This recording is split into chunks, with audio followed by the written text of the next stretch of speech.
Welcome everyone to another Wheaton Academy live stream. We are here at Performance Trust Field where the Wheaton Academy Warriors football team hosts the Providence Catholic Celtics in the first playoff game of the year. Alongside me is the man, the myth, the legend, Derek Schlenbecker. Derek, how are you doing tonight? It's playoff football time. I'm hyped, man.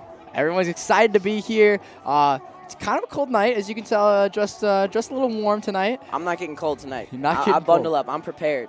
He's ready to go as both teams are prepared for this first round as, loser goes home, winner stays in the game. And with that, let's hop right into game changers, Derek.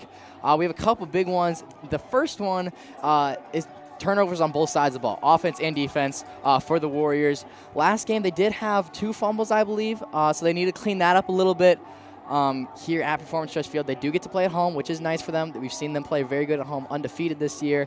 But yeah, they got to do a great job of that. But they did have a couple of interceptions last game. Brett Dieter had one of those, as he's a big piece to this game. But why don't you take it away with option number 2? Yeah, I mean, the second game changer has got to be the return of Stephen Fellows. We're not going to have him on the offensive side of the ball, but defensively, he's going to make an impact. This is a very good Providence Catholic team. Their record does not reflect how good they are. They've had a huge, tough schedule. But having Steven in the secondary, I mean, that's huge. And he seems pretty healthy. He seems like he's moving well. But with him being back, we do have a big loss, and that's our kicker, Declan Finnegan. He's not here. He is at state right now with soccer, playing in the first round of the state final down there against Althoff Catholic. And our backup kicker, Evan Eckert, is also out with an injury. So we're going to have to adjust. We're going to have to find ways to utilize special teams a little bit different tonight. But I have faith in the coaches. I think we'll be able to do that. And I think that kind of leads you into guys stepping up. Yeah, we got to step up and make plays. We were talking to Coach Swider earlier today, and he just said we got to play solid on both sides of the ball. Guys got to step up. We need Belai to step up big tonight. We got to have Stephen Fellows, first night back. He's got to step up big. Whoever's kicking for us tonight, we'll find out along the way, but they got to step up as well. But a player that I really think stands out for this Warriors team on the defensive side of the ball is Brett Dieter. He really needs to come up clutch tonight. We saw him play super great last time we were on the live stream with an interception. Almost had a touchdown as well. But he has 59 tackles on the year. He's just a commanding force. He's a great leader on this Warriors team and does a great job on the defensive side of the ball, and he's got to step up big tonight if the Warriors want to come away with the victory. But the Celtics, they're going to come to play. They do have a 5-4 record. As you say, that does not, reflect how great of a team they are, as they did come through with a couple big wins in this season, but also had a couple tough losses to really big schools, though, like St. Rita, like Loyola. So they are a very, very good team. But it's an exciting game, Derek. Yeah, it's going to be a fun one. Can't forget to mention Breck Peacock. They're going to be going after him. There could be some double teams. They're going to pressure him. So, I mean, that goes back to guys stepping up. Jalen Whitaker, Brett Casper, these guys that are going to have a lot more opportunities tonight because of the pressure that we're going to put on Breck because of the year that he's had, which has been spectacular. And along with that, I'm sure Gavin Padone will get a lot of time on the running side as well, with them trying to utilize Belai's game a little more in this one, but space it out over time as they will use Zach Morvek probably as well. But we're excited for this one. We're here at Performance Trust Field. It is a cool night, but perfect temperature for some playoff football. And always remember, Warriors country. Let's ride.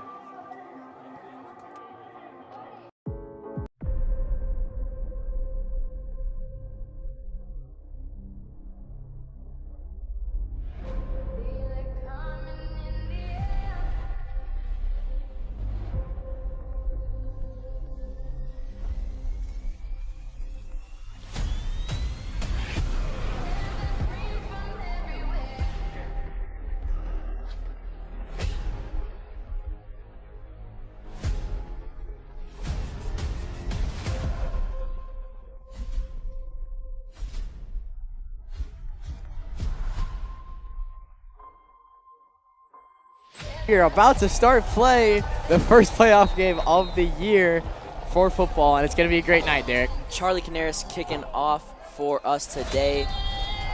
As you mentioned in the intro, no Declan, no Evan. That's our kickers. That's our core special teams unit. But we got sophomore Charlie Canaris out here today. He's working. He's going to have a big night, and the Warriors are going to have a big night. It's going to be a fun one to watch as we'll see the Warriors defense and probably the biggest part of the game tonight go right to work as you got Breck Peacock on defense, you got Ethan Brunner, Brett Dieter, all going to be main contributors tonight, Jarrett Jower as well. So going to be a fun one to watch, but we'll see how the Celtics do early on in this one. The Celtics like to run the ball. They're gonna go to the ground a lot. They will pass because the secondary isn't our strongest thing on defense. As they run it right up the middle once again, and he will be knocked down there. Looked about a 4-yard gain there as Lucas Proudfoot, the quarterback for the Celtics tonight, passes that one off. Yeah, I mean, our run game defense has been great the whole year. We've been able to shut guys down. We've been able to just collapse on their running backs, quarterback, whoever's running the ball for them. The biggest thing for us is going to be the secondary today, and having Stephen Fellows back in that position is huge. And false start looks like it will be on the Celtics. It is. It's going to be a false start on the Celtics. That's going to push them back. And if the Warriors can play a clean game and they can force the Celtics to play a not-so-clean game, then you're putting yourself in a good position. And the Warriors are going to have to take care of those early mistakes by the Celtics if they're going to come away with this one. Both teams really have to take care of the other team's mistakes in this one, as they're both going to be very even the entire night. A 2nd 11 situation here. As they will pass it off once again. And looks like he will get about 2 yards, maybe, probably 2nd and 9 or 3rd and 9, 3rd and 10, my apologies, as we'll go into the Wheaton Academy offensive starting lineup. Belai Brummel, Gavin Padone, Breck Peacock, Jalen Whitaker, Brett Casper, Zach Morbeck. We mentioned how big Belai Brummel will be in this one. Also with John Hubricks, Ethan Brunner, Jeremy Johannick, Mitch Kirk, and Jarrett Jower on the offense for the Warriors tonight. Gonna be a fun one. Gonna be fun to watch Belai do his thing tonight. It's 3rd and 6 situation now for the Celtics. They will pass it off once again. He breaks free. It will be a 1st down. He's still up and then pushed out of bounds. That was a big run there. He got to the outside. Like we said, they're going to go after the run game a lot. Jamari Tribbett with the run there. All the Celtics have done so far is run on pass the ball off to him so far. So we do know that about the Celtics, that they do run quite a bit. But we'll see if they continue to do that tonight and see if the Warriors have an answer for the run game. Yeah, I have a feeling we're going to be saying that name a decent amount tonight, Jamari Tribbett. 1st and 10 situation now for the Celtics.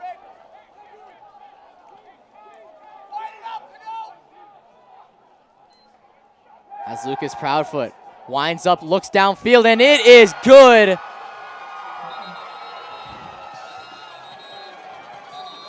As that is a completed grab there by the Celtics. It will be another 1st and 10 situation. That was a big play. There is a flag on the field, and it's going to be against Providence. So it was a big play, but not anymore. They got it downfield. We'll get the replay for you here in a second, but it's a holding. Obviously, that opens up some more things, some gaps, and yeah, I mean it was a big play. They got it downfield. They looked to throw, and yeah, we did a good job. Forced a penalty. Now the Celtics will have to regroup as it's the 1st and 25 situation. It looked like a great toss though by Jamari Tribbett. My apologies, by Lucas Proudfoot there, right to his receiver, but the holding offsets that one, and they're going to have to go back to work as he looks downfield once again, and it's picked by Gino Spinelli! And it will be an interception for the Warriors to start this one. Wheaton Academy, let's go. Gino Spinelli with a huge play, and we capitalized, and we talked about guys we needed to step up. He's stepping up early here. We don't have guys in the backfield. Gino's going to be in the backfield tonight. And defensively, just like that, we said our secondary might struggle. They're not struggling so far. We got an interception. We have the ball in great position. You can see it goes right through Breck's hands, and Gino's able to come up with it. And now we get to see Belai Brummel go to work. Here we go. Belai passes it off to Breck. And Breck is yanked down there. And a good read there by the Celtics. Good read by the Celtics, and he just got out and he beat him to the spot. So it's going to push us back. It looks like it's going to be a 2nd and 16 for the Warriors here. We got Brett Casper, we got Jalen Whitaker both out wide. James Fellows, Breck in the slot, and Gavin in the backfield. As Belai looks for a toss here, short toss to Breck Peacock. He's able to get by one and keep his feet moving and get a good gain there for the Warriors as he was able to make a nice move past the Celtics defender. You can see the replay. Belai put it perfectly in stride for Breck. He was able to cut back quick, gain a couple extra yards by getting outside those defenders. And now we got a 3rd and 7 opportunity for the Warriors, and we're going to have to convert here. If we had Declan, this is field goal range, but tonight it isn't, so we have to convert. These are big, big plays. Do you think the Warriors will go back to the run game as we just saw Breck try to run? We haven't seen Gavin run yet, or do you think Belai is going to throw downfield once again? If I'm going to be honest, Jacob, I think they're going to go to Gavin. I think they're going to get him early, or they're going to send it downfield. Belai will run it himself and will be knocked down there. He did get a lot of yardage on that play. Probably around a 4th and 2 or 4th and 3 situation. Yeah, that was big yardage there from Belai. And something I was talking to some of the guys earlier, it's 4th and 1, looks like we're going to go for it. But Belai's going to have to run the ball today. There's a lot of opportunities where Belai sees things ahead of you in our receivers sometimes. But, yeah, I mean, he's going to have to run, and he's going to have to not shy away from that. And he might have to take a couple hits. But, yeah, like we said, Declan's not here. We're going for it, 4th and 1. Let's see what we got. As Belai will hand it off to Brandon Keebles, and they will be in, it looks like, in a late hit there, but no flag as Jarrett Jower took a fist in the face. But it will be going the other way. You can see the replay. Keebles able to just get through on that. Definitely some chippy stuff happening early. It's going to be a tough game. Chicago Catholic League teams are known for being tough. They're known for being gritty, and I don't think this is any different tonight for Providence. So 1st and 10 situation. We did talk about off the mic that we need Belai to run a lot tonight, as Gavin Padone will run it up the middle and get a few yard gain, as there is a flag on the field, as I believe it is against the Celtics for a face mask, but we will see what the call is.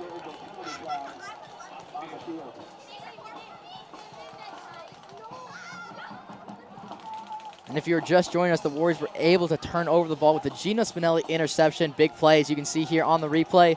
Tipped right into Gino Spinelli's hand, makes a nice sliding grab. Fired up, you see Breck Peacock right in his face, getting him hyped.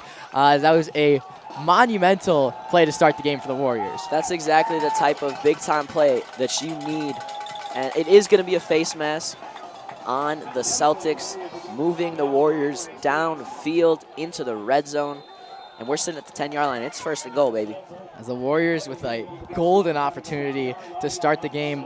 1st and 10 situation, just under 7 minutes left on the 1st quarter. So the Warriors really need to capitalize and set the tone right here for the entire game, as they are just short of the 10-yard line. As you can see, we got Gavin Padone in the backfield as well. James Fellows, Brett Casper on the right side. You'll see what happens here, as Gavin Padone will run it right up the middle and try to bulldoze his way into the end zone, but not quite able to get there, as he will be just a few yards short. Gavin is a power runner. We've talked about that a ton this year. And he's able, even that last hit, he's able to get another yard on that just because he busts through, and the line gives him great opportunities to find those gaps. And it's the run game's been huge for us. We're going to have to go do it tonight because they're going to be focused on Breck and these other receivers that we have. This Warriors huddle up. 6 minutes left now in the 1st quarter.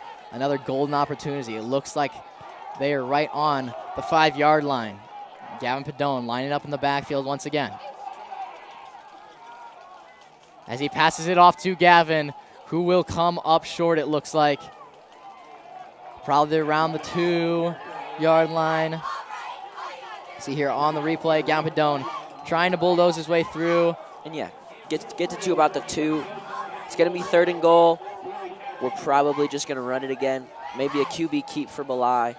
But yeah, I have to imagine we're not going to throw that Russell Wilson to Marshawn Lynch pass that just did not go out too well. We do have Breck Peacock out wide. We have Gavin Padone lining up in the backfield along with Brandon Keebles. We have seen them go to Brandon Keebles when in tight here. We'll see if they do it again. As they do, they hand it off, and he's clogged up and will just be short, it looks like. As you can see here on the replay, Keebles trying to get in there. Not quite able to do it. It's going to be a yard short. Same thing, 4th and goal. We're going for it. We have to, and it just makes sense. So we'll see what the Warriors can do here, if they're going to capitalize on this opportunity. And they were given a gift. I mean, Gino Spinelli obviously made a great play, but it was a miscue by the Celtics. And these are the things that you have to convert on, especially come playoff time. We'll see what the Warriors do. Big play here. Brandon Keebles trying to bulldoze his way through, and he is stopped there. And it is fumbled. Fumbled there by the Warriors. A missed opportunity. Would have been a big drive, a big score. You can see the replay here. Just right from the handoff. Keebles never had it in his hands, and it's going the other way. Not great field position. That's one positive that the Celtics do not have good field position here, but that could be big long term in this game. See Belai very frustrated after that drive, but we will see. We will see what happens here. Celtics go back to work on the offensive side of the ball.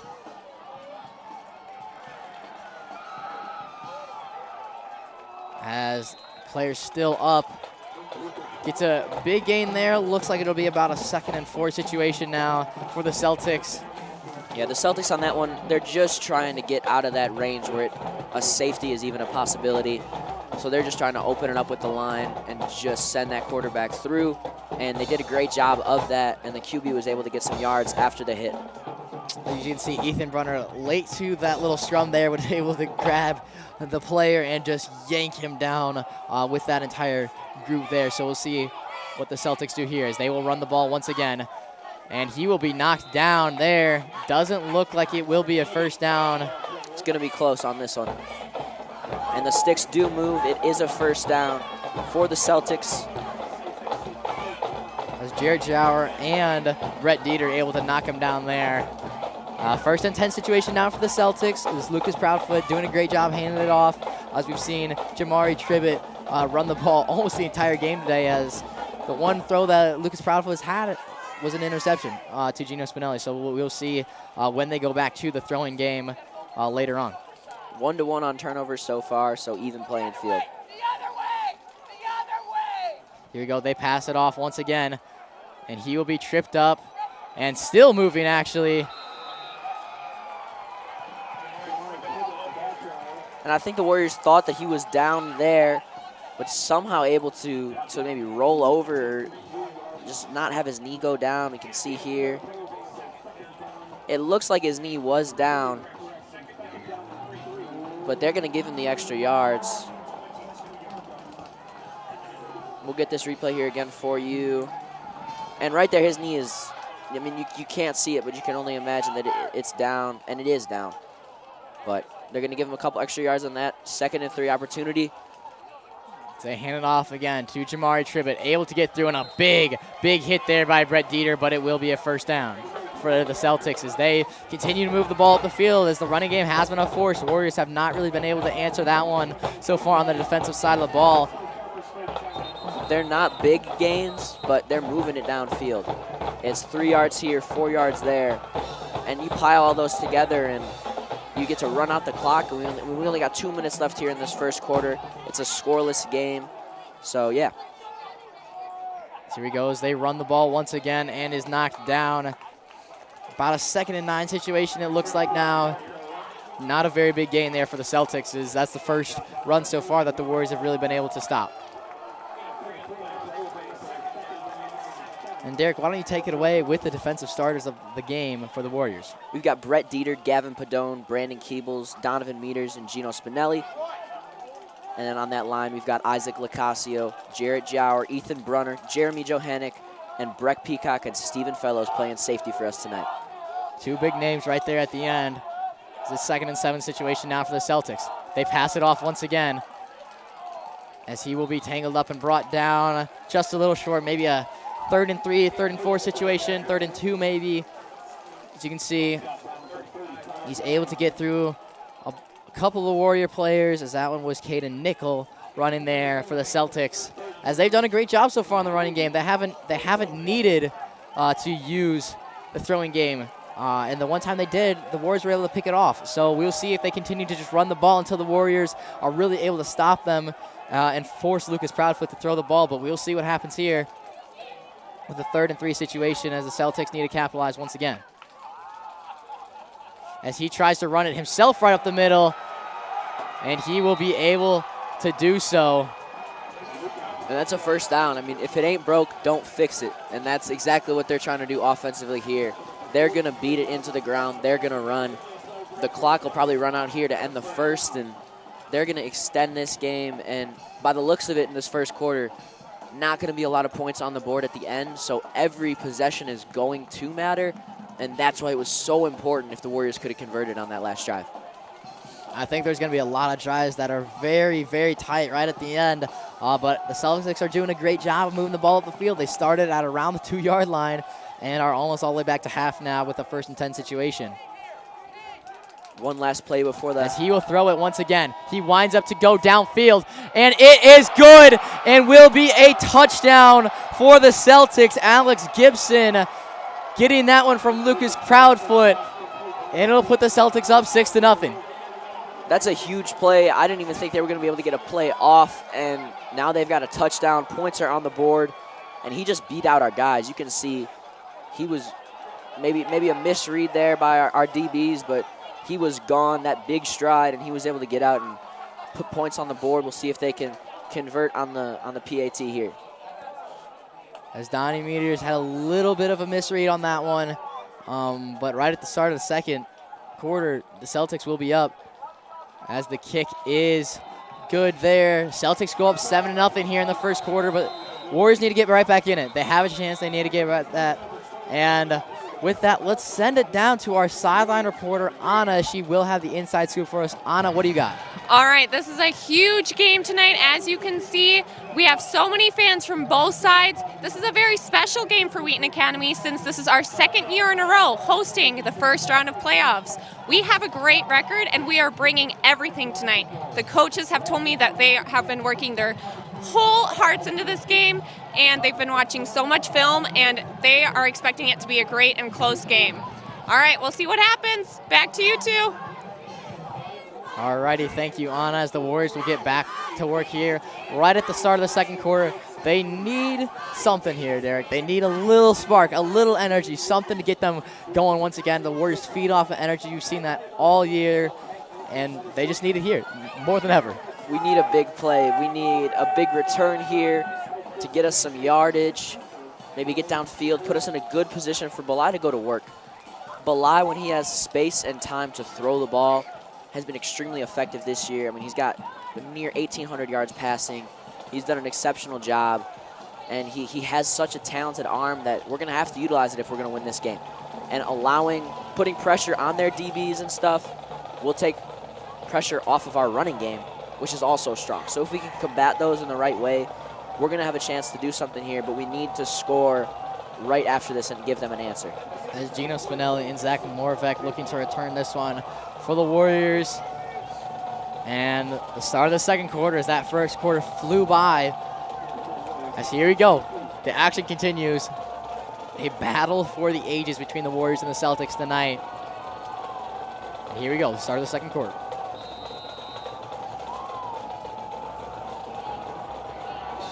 As it is a good kick there. Gino Spinelli handles that one, as he will try to run it up the middle and will be brought down right around the 25-yard line. We'll take that. We will take that. Looks like he's going to be at like the 26-yard line, which is, I mean, we'll take that all day.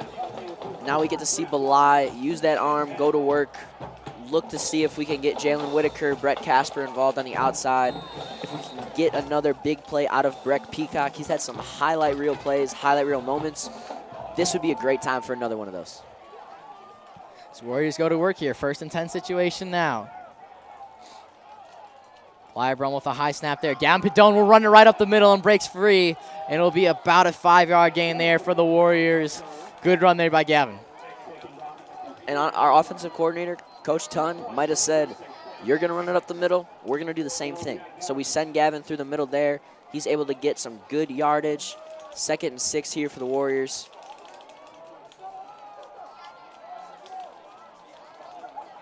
But Lybrun going back to work here now with a 2nd and 6 situation now. We need something. We need that spark. We need that little bit of energy, something to get us going, as it is dead silent here at Performance Trust Field from both sides. As Belai look downfield, the toss, and it is dropped right at the last second. It looked like a little bit of interference, but no call there. There was definitely some contact, but that was on both sides. Zach Morvick coming up the side. Looked like there was a little contact with him and his man. You can see Belai sent it downfield. Breck, it's pretty good coverage on Breck, actually. It was just a little underthrown by Belai. If he would have aired it out a little more, there's a chance for one of those guys to get to it. But so far, I mean, a solid job for this Providence Celtics defense. As that is Belai's first real big throw of the night, so I'm sure he's just loosening up still. It is a little cold out. 3rd and 6 situation. I'm sure he will tighten up his game as it moves along. But yeah, just a little underthrown there. As he will look downfield once again. Finds James Fellows, who looked to be in, as it is a first down. With forward progress, it is going to be a first down. And the Warriors move the sticks downfield. They start to get things rolling. Hopefully Belai gets a pass off there. Sees that, gives him some confidence to where he can just air one out and lace it downfield, which is exactly what we need from him. So 1st and 10 situation now for the Warriors. If you guys are joining us, the Celtics did convert on their last drive, a big throw there by Lucas Proudfoot. But if you are watching this live stream, throw a comment down. Let us know where you're watching from, who you're rooting for. So yeah, we're excited. We're excited to be up here in the booth for a playoff game. I know I'm personally excited. I know Derek's excited. We've been talking about this all week. We get to watch it here tonight. So it's Belai Brummel. He rolls out. He finds Gavin Pedone, who's going to run it up the middle. It's a first down for sure. He continues to run, and he will go down around the 37-yard line. Big run there by Gavin Pedone. And that's the spark I think we were looking for. I mean, you can see Gavin, he catches it right at about that first down marker, and he just takes it and goes. Gavin Pedone is a power runner. If you get in front of him, you're not stopping him. He will go right through you. And just like that, the Warriors are downfield in great position. Couple more plays, and we could be in the end zone. That's 1st and 10 situation now as the Maroon platoon is back in the game with that play. Belai Brummel looking downfield once again. He finds Breck Peacock. So it will be a couple yard gain, it looks like, maybe about 2 yards there. 2nd and 8, 2nd and 7 situation now for the Warriors after this one. Breck Peacock almost cut back and was able to get by that guy there. But yeah, I mean, that was a huge play. You said we needed a spark, Jacob, and that is exactly the type of thing that we were looking for. And it came from a play that didn't seem like it was going to work out at the beginning. It looked like it was just going to be a few yards gain. Gavin Pedone just kept running the entire game. And he got about a 40-yard gain there for the Warriors and puts them in a good spot here with a 2nd and 8 situation now. We got Jalen Whitaker one-on-one on the outside. As Belai hands it off to Breck. Breck runs through the middle, able to get through a bunch of players, and will be around a first down as there is a flag on the field. And it is a holding on the Warriors. That was a big gain there by Breck. He did a great job of getting through the middle. He shows you how shifty he is. I mean, he is super athletic. He's able to get through. He's so quick.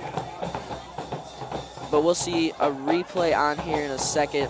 It was a holding call. I think, yeah, that is going to be, you could see it a little bit there in the middle half part of your screen.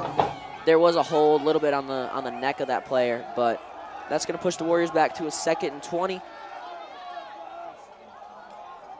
As Belai's got some work to do now.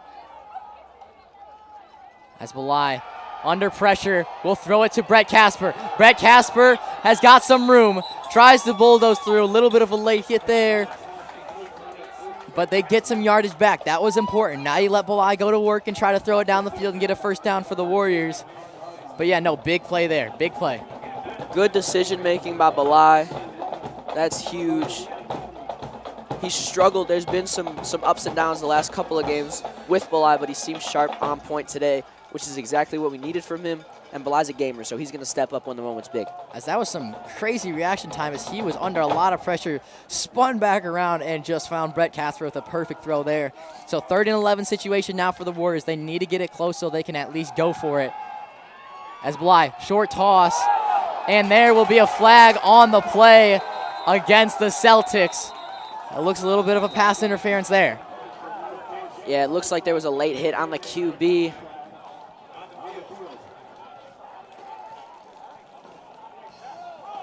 It looks like that's going to be late hit on the QB. Belai, the pass actually got tipped by one of their D linemen. As it is a pass interference against the Celtics there, as it will be a 1st and 10 situation now. As that's a big opportunity now for the Warriors. Yeah, I mean, we had the penalty, we got pushed back, and they have a penalty that pushes us even further forward. It's a 1st and 10 from the 25-yard line here, and there's a lot of room to work, a lot of room to do things. We got Breck Peacock kind of on an island out there. As Belai running out wide, winds up downfield. As it was picked off, but it will be out of bounds. As Belai just didn't have a lot of room to throw it. Tried to find Breck Peacock downfield, but it looked like Breck gave up a little bit. There is a flag on the field. We will see what the call is.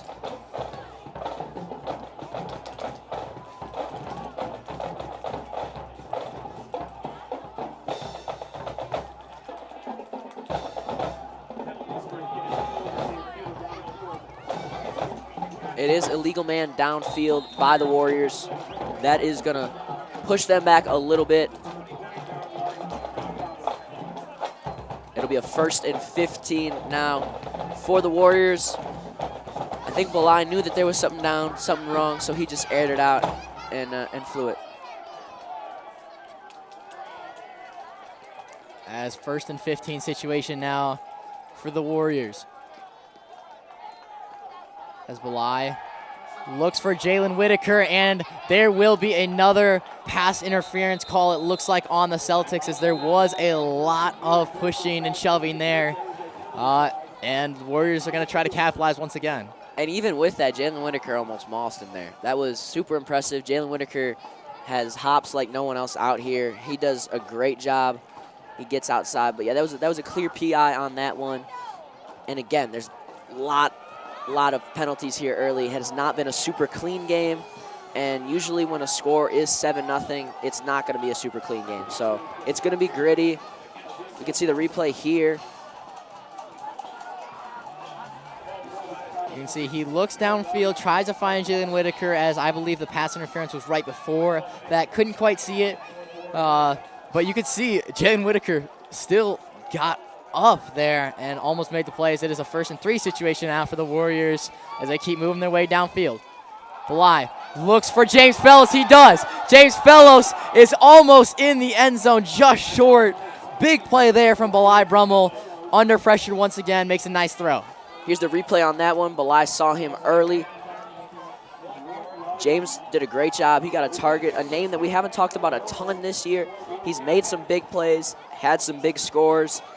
And with the pressure on Breck Peacock and some of these other receivers, James has the opportunity to have himself a big night. Everyone tuning into the chat, thank you for watching this one, as it is very, very close. Looks like it will be just short there. Belai Brummel on the keeper. It's going to be short. Yeah, it was just short. Pile up there. Still at the 1-yard line. It is 2nd and goal.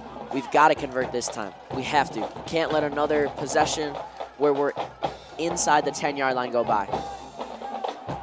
As I was saying, though, thank you guys for all tuning in. We have a lot of Celtics fans in the chat, a lot of Warriors fans watching as well. So thank you guys for joining the live stream, as they will bring him down once again now. Threw it to Keebles. He came across in a little jet sweep type action. And yeah, Keebles was just pushed back there. 3rd and goal. It's going to be at about the 3-4 yard line.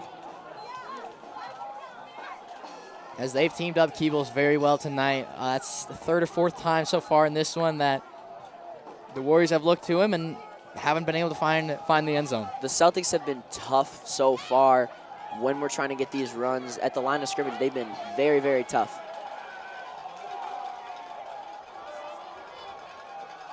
3rd and goal now for the Warriors. As there is a flag on the field, as it is against the Warriors. False start, as that is a huge momentum killer for the Warriors. Could be a momentum killer. Also an opportunity for us to just say, hey, we made a mistake. Let's go. We got to zone in. We got to lock in. And the Warriors, they have to do that.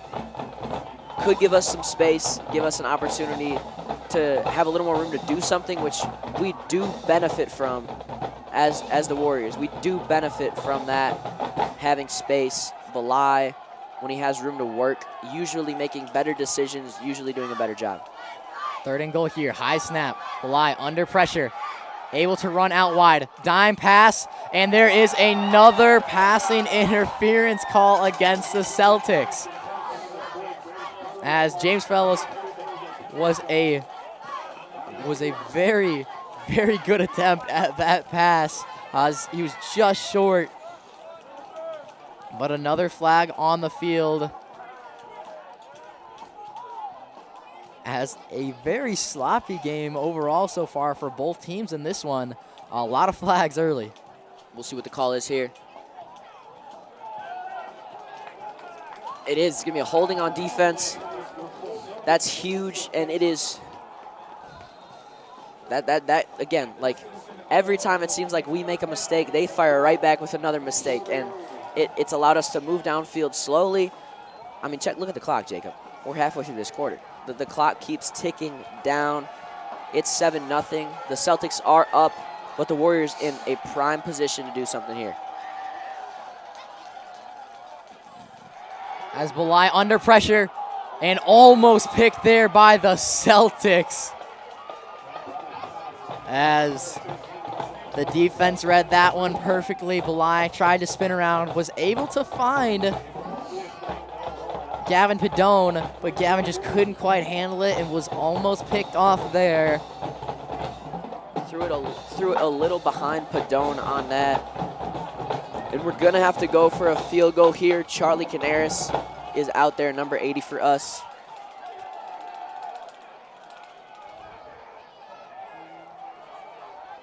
As we have not seen him kick a ball so far this year, this is going to be an adventure. As the kick is good there. Big way to capitalize there for the Warriors. As it is 7-3 now, the Warriors needed that. That was Charlie Canaris there on the kick. That was big time right there. He's doing a great job. Huge kick there.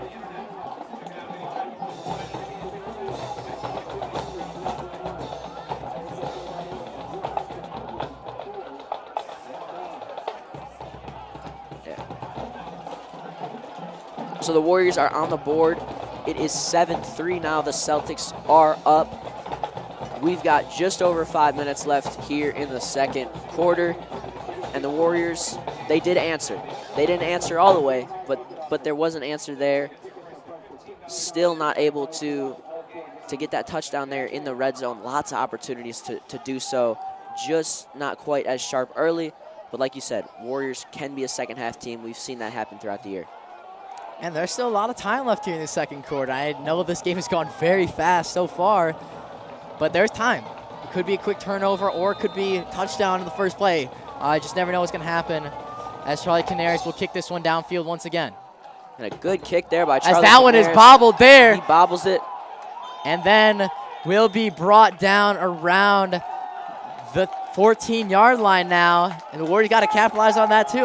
Once again, both teams playing a sloppy game, and it's just going to be who makes less mistakes. And we're going to send it back down to Anna, our sideline reporter, for a sideline scoop here.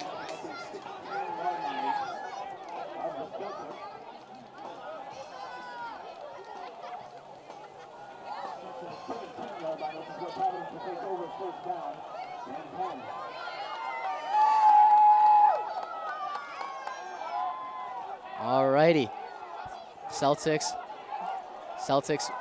will run the ball up the field as about a 2-yard gain. Sorry about the technical difficulties there. Honestly, my phone was not quite working. But what are you seeing so far on the Celtics that has been good so far, Derek? I know they've used the run game a lot, but they've also played pretty good defense as well. All right, I mean, just they've want to stopped give the Warriors. The Warriors have been inside the 2-yard line 2 times and have not converted on a touchdown. I think that says something about their defense at the line of scrimmage and in the red zone. It's been super strong. They've put a lot of pressure on Belai and forced him to make some quick decisions. And no matter how good you are as a quarterback, when you have to make multiple quick decisions, it weighs on you. As he will run up the field, he is loose. Brandon Keeble's able to knock him down there, but a major game there by Jamari Tribbett once again. Jamari Tribbett, you can see he gets it. He finds that gap, and there's just nothing but green in front of him. Warriors are able to chase him down there, but a big gain. They're past the 50-yard line. As they snap the ball quick, Jamari Tribbett will run the ball once again and get a couple-yard gain as they are trying to run the ball very quickly up the field. The Warriors, they got to get a stop here. This is a huge game-shifting moment. If Providence, if the Celtics are able to convert here and get a touchdown, the Warriors are gonna have to play some defense. 2nd and 8 situation now for the Celtics.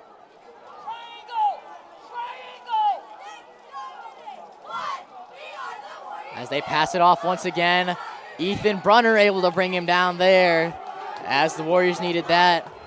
As Caden Nickel limps off the field as he looks like he got hurt on that wrap up by Ethan Brunner. Hope he is okay, as that is only about his 2nd run of the game for Ethan Nickel, but yeah, he just got tied up there. Yeah, Brett Dieter was able to get around the corner early, grab onto that ankle, and slow him up just enough for the other guys like Ethan Brunner to come in and take him down. 3rd and 6 opportunity now. As Lucas Proudfoot looks downfield, bullet pass there as he is gone, and it will be a 1st down for the Celtics. Good toss there by Lucas Proudfoot once again. It was a good toss, good catch. Able to hold on to it, get some extra yards after the catch there. Brett Dieter is able to take him down, but they move the sticks downfield, and it's another 1st down for the Celtics. Warriors are going to have to pick it up here. As they pass it off to Jamari Tribbett once again. As big hit there by Donnie Meters, as Jeremy Johannick was able to wrap him up, slow him down a little bit. He was just dragging Jeremy Johannick there for a little bit. He's a powerful runner. He's had some big gains. He's going to have a huge game yardage-wise today. We've already seen that. He's already impressed us up in the booth. And let's see if there's another big play in here for the Warriors defense. It was right around this time, last time, when they were able to make a big play. As Lucas Proudfoot looks downfield under pressure. As there is a flag on the field. As he runs it out of bounds, it was a 1st down, but there is a flag on the field. We will see what the call is here. There is a flag. It looks like it's going to be against the Celtics. We'll see what the call is. I saw a Warriors D lineman go down. So it looks like it's going to be against the Celtics, as it is a holding against the Celtics. I believe right at the line of scrimmage on one of the Celtics linemen there. But once again, a little mistake there could be the turning point for the Warriors, but the Celtics also could bounce back and score another touchdown here. We just never know. This game has been so back and forth so far. But we'll see what happens, as Lucas Proudfoot done a great job as he was able to get open there. He was under pressure, but then ran it right through the middle and would have been a first down if the penalty was not thrown on the field. Every time one of these teams is doing something good offensively, there's some sort of mistake, some sort of trip up or penalty that pushes them back. And Lucas Proudfoot tosses that one as he is wrapped up and brought down there. Couple yard gain there, as it'll be around a 3rd and 14 or 3rd and 12 situation. And this is going to be one of the biggest plays of the night here for the Warriors. They have to get a stop. They have to force Providence to either kick a field goal or go for it on a 4th down. But they can't let them get more than 5 yards here on this play. They have to close them down. And they can't let them get really in field goal range. They're very close. It's definitely makeable from there, as you would hope the Celtics could make a field goal from there, but you just never know. So we'll see. This is the biggest play of the night for the Celtics and the biggest play of the night for the Warriors, at least in the first half. Lucas Proudfoot looks downfield, and it is caught and good, and will be a first down as he stays on his feet, and will be brought down around the 10-yard line. And that's just under a minute left now. Tough break for the Warriors on that one. Got outside. And like we talk about, the key for this game is going to be the secondary. Obviously, they can run the ball. We've seen that. The key is, are we going to be able to stop them and their wide receivers? As Celtics try to run that one and are stopped by the Warriors there. A 2nd and 10 now. But only 50 seconds left here in the second quarter now. Let's look at the Celtics' recent schedule. They did have, a couple tough games there. As they did take a loss to St. Rita, as they lost that one 26-16. But St. Rita is a very good team. They did beat Lake Central 16-14, close game, and did take a loss to Wheaton North, another big school. So we mentioned that their record really doesn't reflect how great of a team they are. I mean, yeah, you look at the teams that they've lost to. Wheaton North, top 25, defending state champion. Joliet Catholic, defending state champion. I mean, across the board, Loyola Academy, powerhouse, have a chance to go win state this year. St. Rita went down state last year. I mean, these are Illinois powerhouse schools at much higher divisions than 4A, and they've competed with pretty much all of them. So across the board, obviously a very tough roster for Providence Catholic. And if you guys are watching this one, make sure you guys subscribe on YouTube. Make sure you guys don't miss any upcoming events, as we do have basketball starting up. My man Derek's going to be playing in a couple games soon, so I'll be able to talk about him on the live stream, as he's going to be going crazy on the court soon enough. But the Celtics, 2nd and goal situation now. They pass it off once again, and Warriors are able to stop them there. So now 3rd and goal situation. Another massive, massive play. If we can force them to kick a field goal here, that could be game-changing and almost life-saving in this case. 32 seconds left here in the second. They're going to have to make a play quick here. If we can go into half just down a touchdown, that is huge. And they are going to be short. That is a big, big play there for the Warriors. Going to force them to kick. It looks like they're going to send the field goal unit out, but there is a timeout taken. And who knows? If they've got guts, they might go for this one. Another big, big play in this game for the Celtics and for the Warriors. Warriors really need to stop it here. But the Celtics really got to capitalize if they want a commanding lead here going into the second half. But we'll see what the Celtics can do. We'll see if they go for it, or we'll see if they play it safe and go for the field goal. If I'm the Celtics, the run game's been strong throughout this whole game. They've been good in the red zone. I would go for it. I mean, what do you have to lose here? You've been great defensively. Yes, you could go into half up 3 or up 4 instead of being up 10 or up 7. But is that much of a difference in the grand scheme of things? Yes, probably. And usually when they do something, it comes down to a play where if they made the other decision, they win the game. but I still think this is an opportunity for Providence to take a chance and could really get rewarded if they do take it. As the run game has been strong all game, but the last 3 plays, the Warriors have been able to stop them right at the goal line. So we'll see what happens as Jamari Tribbitt, once again, probably going to hand it off as they try to. There is a flag on the field as there is a false start against the Celtics. Once again, flags have been a key factor in this one.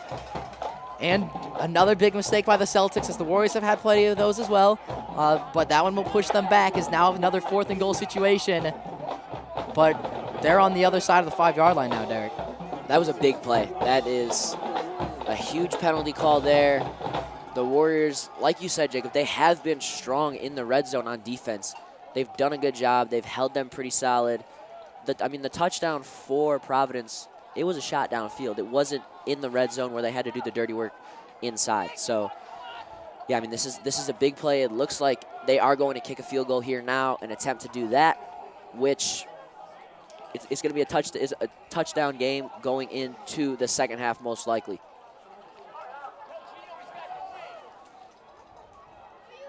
.16 seconds left here in the second quarter. Providence Catholic up 7-3, and they're going for a field goal here. If they make it, it will be 10-3 going in to the second half as the kick is up, and it is good there by Providence Catholic. 10-3 game now, as 16 seconds left for the Warriors to do something. 16 seconds. An awesome return here would be great. They're going to try and go. We'll see. And we're going to send it down to Anna here to give us a scoop. All right, I just want to give a huge shout out to the Shack, our student-run business here at Wheaton Academy. They are here at every football game, and they will be at every basketball game. They have so many options for people to enjoy. In case they're cold, they have great hot chocolate and their classic, the Shack and Cheese. So if you guys are ever around for these upcoming athletic games, be sure to check out the Shack. All right, that's all. Back to you. All righty, thank you, Anna. As Warriors have 16 seconds to do something. Never know what can happen. Celtics, commanding lead there. 7-point lead with the field goal. Do a great job getting it downfield. We've mentioned him a ton so far in this game, but Jamari Tribbitt is having himself a night for the Celtics. Done a great job overall running up the field, and they might just use him the entire game and not really go to the passing game. He's making big plays, and if it's working, they're going to stick with it. The run game has been huge. The Warriors have been able to stop it, but they've been chipping away slowly.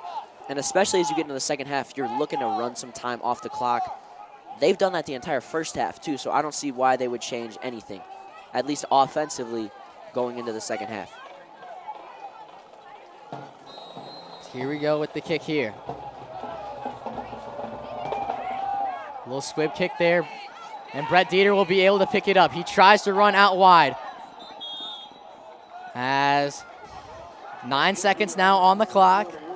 Warriors around the 40-yard line. They have a shot here, Derek. They have a shot. Belai has got a cannon. He can get it downfield. We've got 9 seconds. Let's see what we can work with. This far back, we probably only get one play. Maybe we go to the sideline, get us another 10, 15 yards, give us 4 seconds left on the clock, and see what we can work with there. But we're either going to throw it downfield here, or it's going to be on the next play. And it looks like we're just going to take a knee and not even go for anything there. And it'll send us into the second half. Halftime. Providence, they've got 10. Warriors have got 3. It is a touchdown just separating these two teams tonight. But overall, a tough, gritty, not so clean first half of football. It's been a very close game. It's been fun to watch. A battle on both sides. Providence Catholics fans showing out. That's fun to watch. Warriors fans showing out. That's fun to watch. A lot of energy on both sides. This game has lived up to the hype. It is fun to watch. And, yeah, the second half's going to be even better, so make sure you guys grab a snack, grab a drink, come back during the second half, and watch the unfolding of the rest of this game. We'll see you guys after the break.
ensure the safest and most comfortable atmosphere, the host event staff will diligently maintain static security procedures and activities. This will require complete cooperation by all competing teams, campus officials, and fans. Security will always have priority over convenience. Therefore, if you are requested to cooperate with event personnel in any manner, please do so promptly. Your assistance will enable event staff to fulfill their responsibilities efficiently. Thank you for your cooperation, everybody. Participation in interscholastic activities generates values that make student-athletes better citizens. Parents, coaches, and officials can reinforce the development of each student by expressing, supporting, and displaying both positive values gained by participating and competing. Telling our young people not just to go to school, but to go beyond with the IHSA. The future plays here.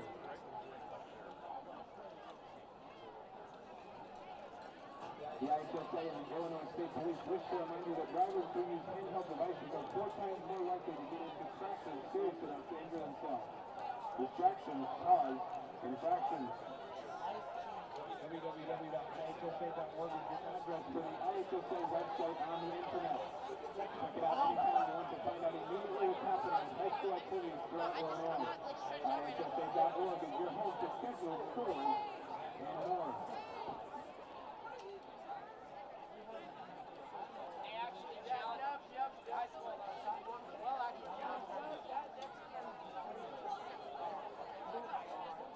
Where are you going? Shaq.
Alrighty, welcome back everyone as we're getting ready for the second half. It is a very, very close game. Touchdown length, okay?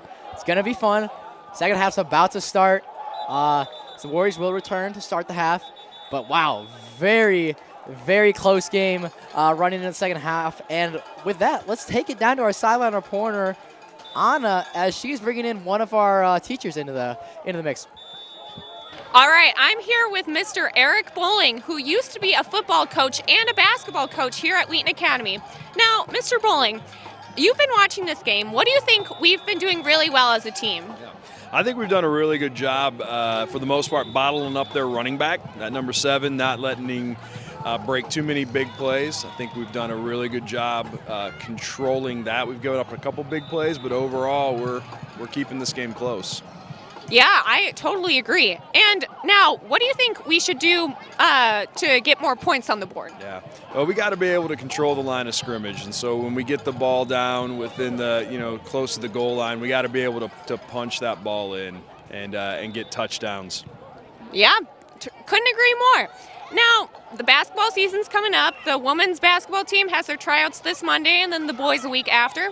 How do you think the season's going to look overall for both sides? Yeah, I'm excited for basketball season. I think that with Coach Smith coming in and taking over for the boys' side, he's going to do a great job. He's going to bring in some new perspectives, a new culture. I think Coach Carwell and the girls' staff are going to do great. I think both teams should be competing for conference, and as soon as football's over, which I hope it continues to roll for a long time, it's on to basketball season. All right, sounds great. Thank you so much. And that's all we have for now. Back to you two. All righty, thank you, Anna. Derek, this is a tight matchup. It's exciting, man. I am really excited for this game. A minute 41 here on the clock before we get going. And like you said, it's just a touchdown away for the Warriors. And if you're Providence, you got a one-touchdown lead. You got to hold on to that. They've been running the ball extremely well. The first half was a Providence first half. They defensively, they allowed us to score 0 touchdowns, and that was because of their defense in the red zone. They did a great job. It was huge. Providence has just done an awesome job there. Super uniform, super tough. We'll see if both teams can clean it up here in the second half. That was a factor on both sides. It seemed like you would make a great play, and then there would be a penalty. Yeah. And you talk about Providence running the ball so well. What did the Warriors do at least well? Obviously, they didn't lead in the first half, but what did they do well that maybe they still have to build off here in the second half? We got in the red zone multiple times. That was huge. We're able to push the ball downfield. Belay made some big plays. Padone had a huge play downfield, got some energy going. And then defensively, we did do a decent job in the secondary. We let a couple guys get loose. I think the biggest thing for us is we have to tighten up on defense.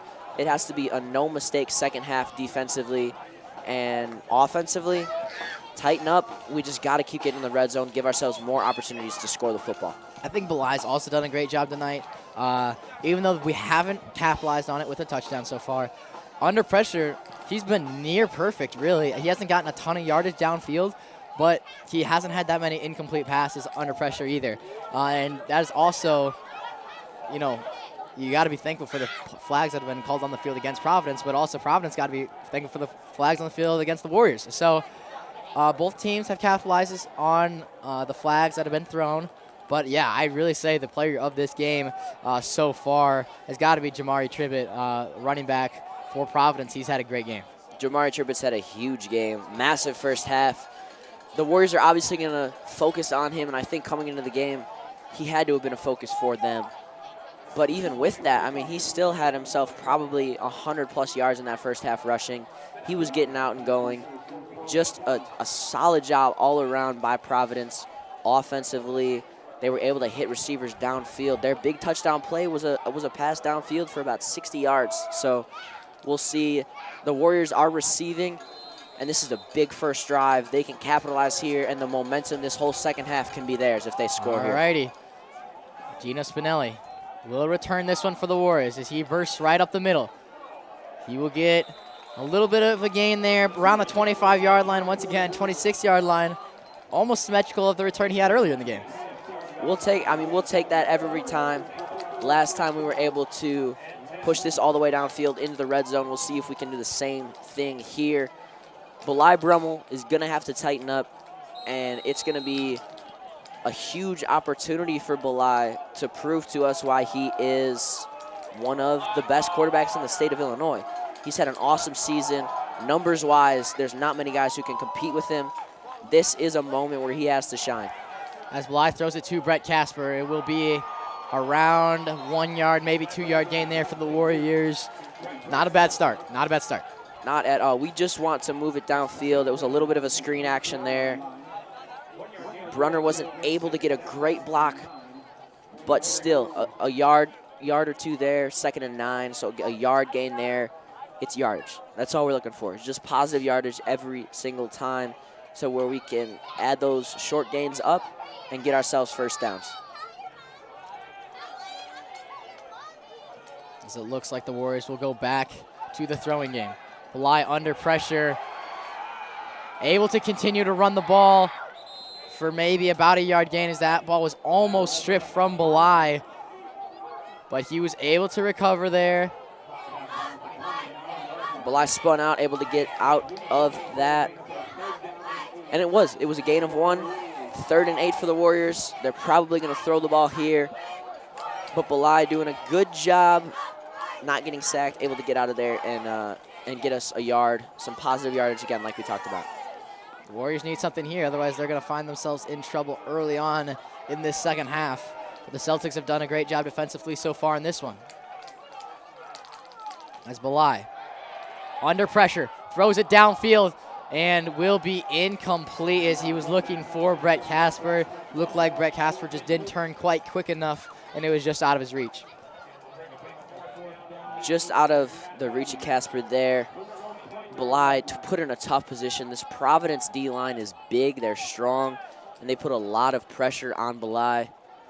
He's having to make some tough decisions and just got away from him there. As the Warriors will kick here with a 4th and 8 situation.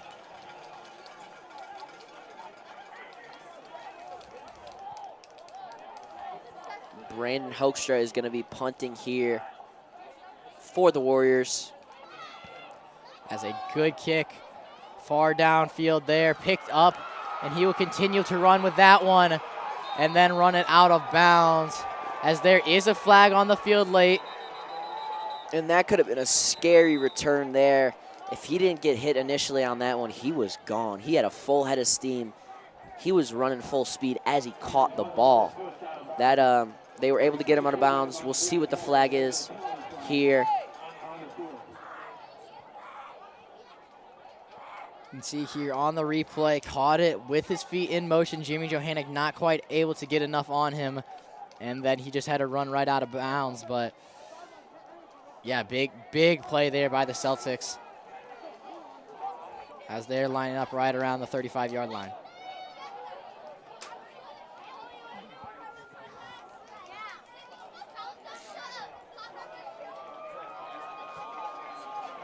As it will be a call against the Warriors. Personal foul there. We'll move it up 10 yards. And the Celtics with a very, very good chance to start off this second half. Yeah, this could be huge here for the Celtics. The Warriors had an opportunity.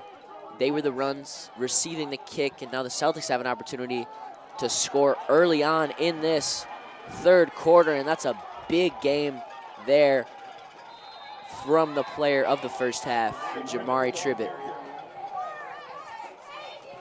As there are a couple of big hits there in that play, as it will be another 1st and goal situation now for the Celtics. You can see here a couple of big hits. That is a very big throw there by Gavin Padone, but yeah, a big situation here for the Celtics. As they run it right up the middle once again, and it's going to be a yard short there. But another good run. They keep going back to Jamari Tribbett. I said we were going to say that name a lot, and we have said that name a lot. He is the main player for this Providence team. The Celtics have looked to him the entire night. as it is a touchdown for the Celtics. QB keeper there, and it is a touchdown for Providence Catholic Celtics. And just like that, to start the second half, Providence goes up by 2 touchdowns.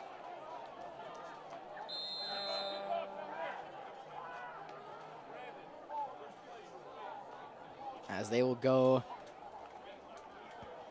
And the kick is good. They go up by 2 touchdowns now early on here in the second half. We've said it a lot tonight, but Jamari Tribbett been the player of the game so far for the Celtics. We will see if that continues throughout the rest of the second half. There is good news and bad news for the Warriors. Bad news, they're down by 2 touchdowns now. Good news, they have plenty of time to get back in this game, and they're going to get the ball right away here with about 9 minutes left in the third quarter. So they have time. They got to not panic if they're going to get back in this game. Who's going to be the kickstarter here for the Warriors to get back in it, Derek? It's got to start with Belai. Belai has had some miscues tonight. He still made some really impressive plays. We've seen Belai the whole year. There's been some ups and downs, a lot more high points than low points. But, yeah, I mean, he is doing a great job tonight, but there's just a couple things. If we can tighten up, then we're going to be able to move downfield and get in the end zone. And the Warriors, they got to score this drive.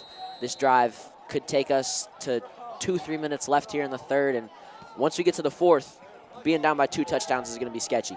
To Gino Spinelli once again. Gino Spinelli able to body through one, keep running, and will be brought down around the 30-yard line. Good gain there for Gino. That was big. There was a hit that they tried to have on him, and he just barreled right through stiff arm there. Gino Spinelli.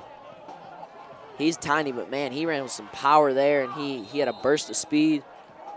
And now it's time for Belai to show us what he's got. This is a key drive for the Warriors, and I feel like we've said that every time, but they've all been so important in a game that's this low scoring. It's important to just capitalize on these drives and opportunities, and we'll see if they can just clean it up here. The Warriors have got to clean it up, and Providence, if I'm their coach, just do the same thing you've been doing. As Belai will pass it off to Gavin Padone. Gavin Padone trying to get out wide, able to break free. He keeps running and will be just 2 yards short there of a first down, but a big run there by Gavin. Gavin, been a little bit of a spark plug tonight for the Warriors. It's another big run there. As it looked like he was down. You can see here on the replay, they did get a hand on him, and then he was able to break free. As we've seen him, this is a first-year player for the Warriors. He is mainly a lacrosse player, but he came out for football this year, and he's been one of the better running backs we've seen all season. I mean, he's been our rushing leader this year. Coming into this game, 42 carries, 337 yards, 7 touchdowns. He's impressive. And he runs with power, he runs with force, and it looks like we're going to go right back to him. As he powers through there for a first down. And Gavin Padone, once again, able to bulldoze through the middle there and reach for the first down, as there was about 3 Celtics defenders wrapping him up, and he just keeps moving his feet and able to move the ball forward. As first and 10 situation now for the Warriors. They're able to move it downfield a little bit and get a little more momentum, as they haven't used Belai so far really in the second half. We'll see if they go to him here. So Belai looks downfield. Big throw there, and it is picked off by the Celtics. Great grab there by Gavin Hagan for the interception.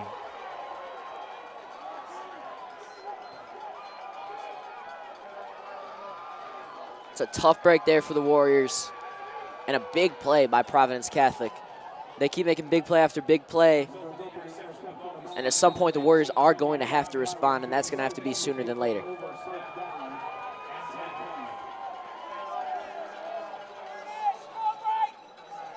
The energy is in Providence Catholic's favor right now, and they've capitalized on that energy all night. They pass it off once again. He'll be knocked down there, about a 1-yard gain it looks like. Jamari Tribbett once again running the ball for Providence Catholic. Gets about a 1-yard gain there. He's done a lot better so far in this game. So Warriors trying to D him up and make Lucas Proudfoot once again go to the passing game, as we have not seen that a lot tonight, but one of the only touchdowns we've seen in the game was a massive pass from Proudfoot. So we'll see if they end up going back to him or if they just keep running Jamari Tribbett for the rest of the half. A big play by the Warriors defense here would be huge and key for them. As Brandon Keeble's able to bring him down there, about a 2-yard gain, maybe another yard for Jamari Tribbett once again. You can see he's able to spin off of Jarrett Jower, and then Brandon Keeble's able to take him down there. 3rd and 7 situation now for the Celtics. Warriors, they're putting up a fight. They're putting up a little bit of a fight. They got to shut him down here. They got to force a 4th down, got to force a punt so they can get right back offensively. Balai's going to shake that off. We've seen him shake off mistakes all year long, and that's not going to change just because it's a playoff stage. And maybe that is something that, turns Balai's game back on the mistake, as Lucas Proudfoot will look downfield, and it is good. Gino Spinelli able to knock him down right around the 50-yard line. But a sure 1st down there for Providence Catholic. And Providence, every time it seems like there's an opportunity for the Warriors to capitalize and get a stop, they throw it downfield to one of their big receivers, and he seems wide open every single time.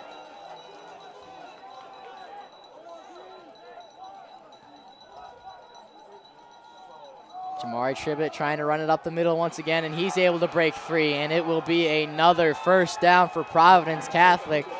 Providence Catholic slowly closing the door, Derek. They're doing a great job. They have been forceful offensively, and it seems like both teams started out slow, and Providence decided to pick it up from the beginning of the 2nd quarter, and they've just been rolling since then.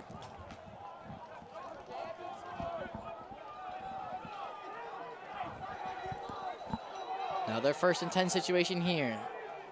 About 5 minutes and 40 seconds left here in the 3rd quarter. Lucas Proudfoot passes it off again, and a big stutter step there. He keeps running, tangled up, and then is knocked down. A massive run there from Keegan Twite.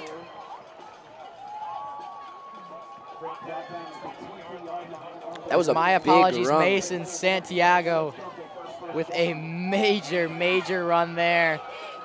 Able to do a little stutter step, get by the Wheaton Academy defense.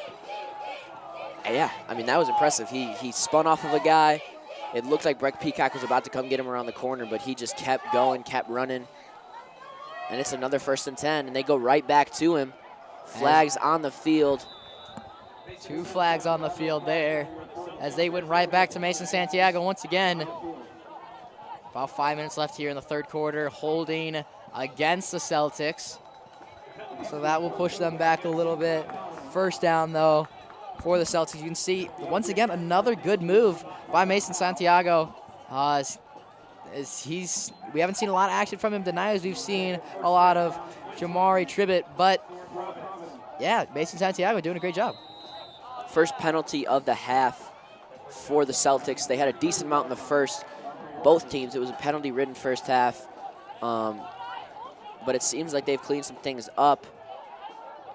Penalty there pushes them back a little bit, but honestly, I do not see this affecting Providence too much.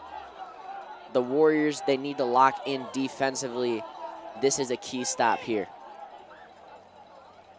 As they look for a pass downfield once again, almost picked by Gino Spinelli. And that's the one you look back after this game and wish you would have caught. That would have been huge. That would have been the 2nd pick of the game for Gino Spinelli. You can see the replay. It was right there in his hands.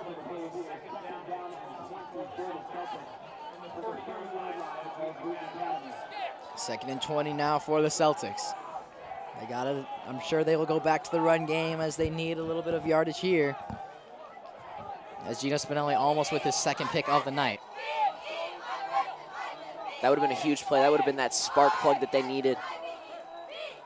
But if the Warriors can get a stop here, force them to either kick or punt. And a big hit there by Brett Dieter. As I mentioned him in the pregame, he's a spark plug for this team.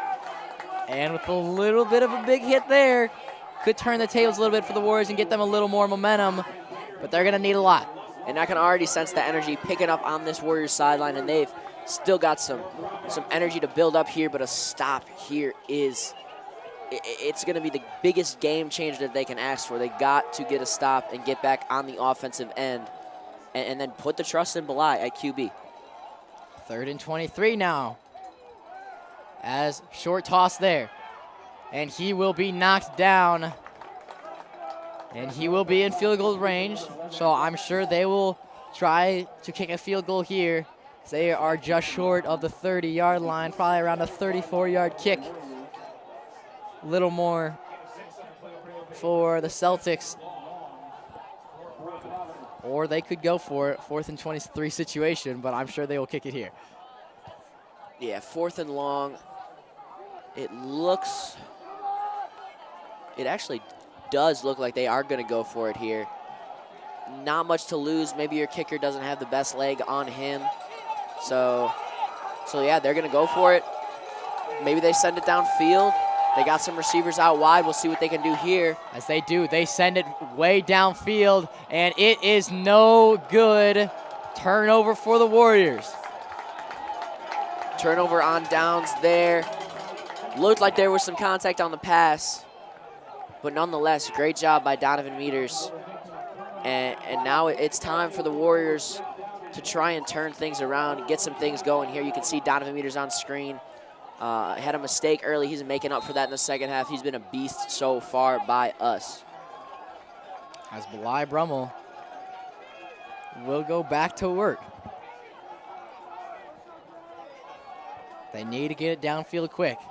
It's Belai, short toss there to Breck. Breck will run it up the middle. Nice move there. And then we'll be wrapped up by a few players, but about a 6-yard gain there for Breck. We haven't seen him in the action a lot tonight as he's been covered pretty well by the Celtics. Yeah, tough move by Breck Peacock. There has been a lot of coverage on him.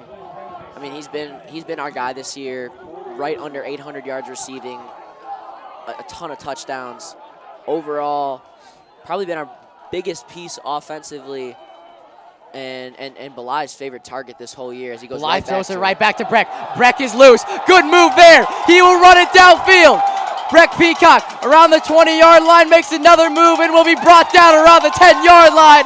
Breck Peacock with a big play for the Warriors. And that's what the Wheaton Academy Warriors needed right there. Breck Peacock takes it pretty much all the way downfield, and we are right inside the 15-yard line.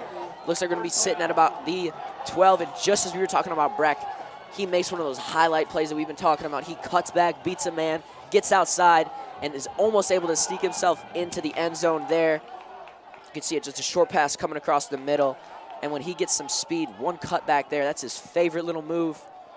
And that's huge, huge, huge play for the Warriors. As Belai runs out wide, looks to find a man, and he will throw it out of bounds there. But I don't know about you, Derek, but when Breck made that first move, I could feel everyone rise up out of their seats here at Performance Trust Field. It got loud for Breck Peacock, and that could be a big play in this one. I peeked my head out at the student section, and they went from sitting to standing, and they are hyped up now. Everyone is standing up pretty much on the field. They would be if they could. And now we've got to convert. As the Celtics have been very good in this position the entire game. But 2nd and 10 situation now for the Warriors. This is the chance to get back in the game. Belai, short toss there, as that was looked like passing interference, but no call, as it'll be a 3rd and 10 situation. As you can see, James Fellows very upset at that call. 3rd and 10 now. The Warriors have got to convert. They've been in the red zone time after time this game. And they got to score. This is, you cut it to a 1-touchdown game going into the 4th quarter, and that's very, very doable, but they've got to score here. 3rd and 10 situation now for the Warriors. Belai Brummel under pressure. We'll toss it to Gavin Padone, who will run it up. Gavin with a good gain there will be brought down around the 5-yard line, and we'll take that. And I'm assuming the Warriors are going to go for it on this. They have to. They've got to get a touchdown on the board before we go into this 4th quarter. Gavin does a great job, gets some extra yards, blasts through. And Gavin Padone he's had a very good game, very strong game for us. When we've needed it most, he's taken it. We've got a timeout here by the Wheaton Academy Warriors. They're going to talk this one over, and they're going to run a set play, and we got to get in the end zone. As it is a 4th and 3 situation, not 4th and goal, so the Warriors can get a first down here, which is crucial for them. Let's talk about the next broadcast, though, Derek. Derek, why don't you take it away? Our next broadcast is going to be Thursday, November 17th at 7 p.m., and that is going to be a girls basketball game, Wheaton Academy versus Yorkville Christian. Should be a great matchup. In the past, it's been some good battles between these two schools and programs, and the Warriors girls basketball team is looking strong this year, so it should be a fun one. It's going to be a fun way to start off the basketball season. Derek, why don't you talk to us about the basketball season a little bit as being part of the basketball team? What are you expecting from the boys this year? I'm just excited to get out there with a new coaching staff, a new group of guys. We've got some transfers, some new pieces, some younger guys that will be playing up with us, and we're just going to have some fun. We're going to enjoy the process, win or loss. Our goal is obviously to go out there and win the conference and do as well as we can, but we're going to take it game by game and focus on the next one. As 4th and 3 situation now for the Warriors. 1:12 left here in the third quarter. Belai, under pressure, will be stopped, and it will be a turnover for Providence Catholic late in the third quarter. Just not enough time there for Belai. And it seems like the pressure just gets picked up by Providence. And he just threw up a prayer, hoping someone was there. And again, it seems like time after time, it's just been tough break after tough break.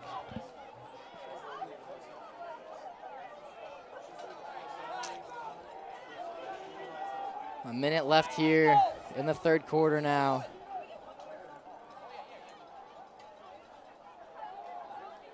As they will keep pushing the ball, a first down there for Providence Catholic. But we mentioned it a lot tonight.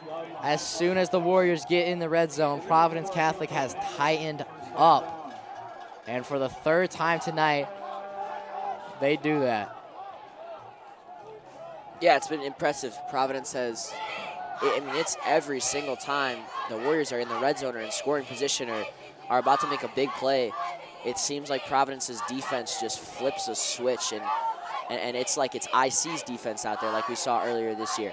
You can see why they've competed with some of the best in the state. Jamari Truitt runs it up the side again. It will be a couple-yard gain there for the Celtics. About 20 seconds left here in the third quarter. You're just joining us. Was a 7-3 game after the first half. Only one big touchdown by a good pass from Lucas Proudfoot for Providence. And really the story of tonight's game has been Jamari Truitt, the running back for Providence, and the Providence defense when the Warriors have gotten in tight. That's going to end the third quarter for us. It'll send us into the fourth, 17-3. Providence Catholic is going to be up. And if the Warriors have any chance, they're going to need a big play early on the defensive side, and then they're going to have to turn that over and finally get a touchdown up on the board for themselves.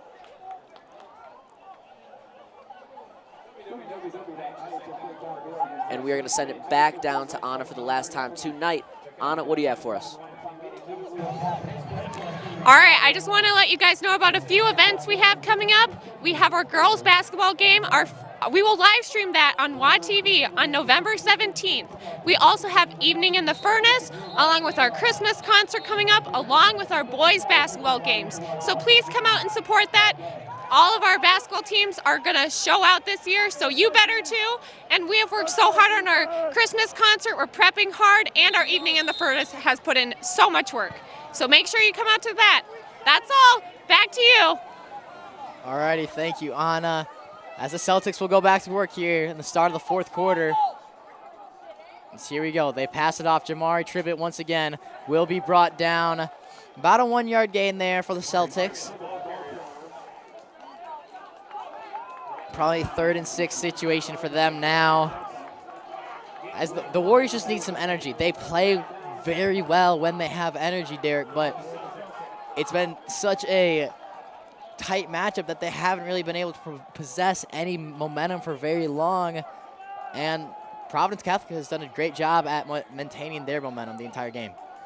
It's been an up and down game on both sides, and it seems like Providence has been able to capitalize on opportunities more than the Warriors have as they throw that one with another solid gain. And slowly, each time Providence has had the ball, they've been able to move downfield, and it seems like it's first down after first down for them. And it's first down after first down for the Warriors until we hit the red zone, and then it's like something happens. It's like a shield goes over that goal line, and we're just struggling to get through it. As 4th and 1 situation here for the Celtics. They go with a QB sneak. And it looks like it will be a first down there for the Celtics once again.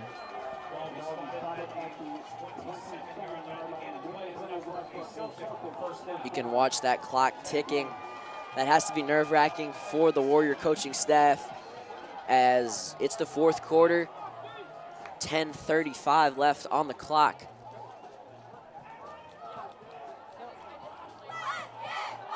And if there was ever a time that the Warriors needed a big play this entire season, this would be it right here. As all the moments we've had up here in the booth, all the plays we've seen on the road, it all comes to a head here at Performance Trust Field as another big run there. He will continue to run up the field and be brought down around the 45-yard line. Once again, Mason Santiago with a great run as he's gotten in on the act a couple times tonight as he's just made some solid moves overall for Providence Catholic. That's a big, strong runner. It looks like he's about 6'2", 6'3" out there, and he's just barreling through linemen left and right, and they're going to go right back to him. As he breaks free once again, Gavin Padone will be able to knock him out as there is a flag on the field. We will see what the call is here in a minute. Every time they've handed it off to him, though, it's been the same result. He just keeps pushing it downfield time and time again.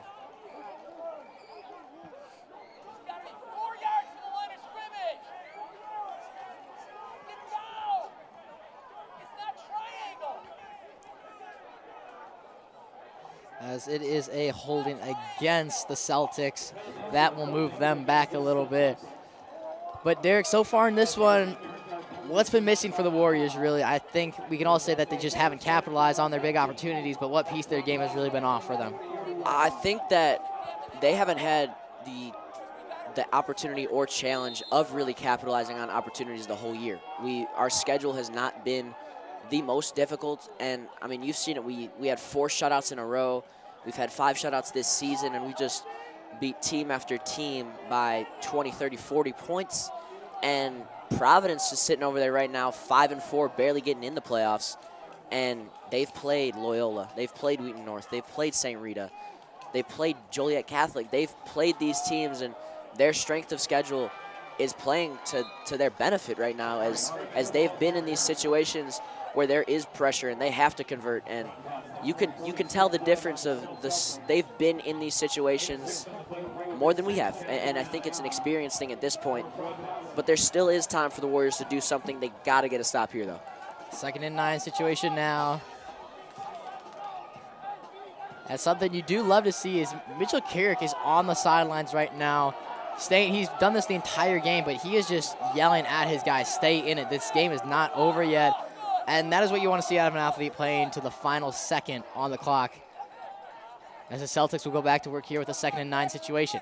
They hand it off once again to Mason Santiago with about a 4-yard gain, probably about a 3rd and 5 situation coming up here. With about 9 minutes left in the 4th quarter. Time is ticking down on the Warriors. To your point, it's not over till it's over. There is time. We'll reiterate it again and again. There's still time for the Warriors, but the urgency has to be there. The urgency has not been there just tonight from the Warriors. That 3rd quarter, it got a little sloppy. There were some big plays. They've got to convert on something soon, or else it's just going to get too far away from them. As there was a flag on the play, it looks like, against Providence Catholic.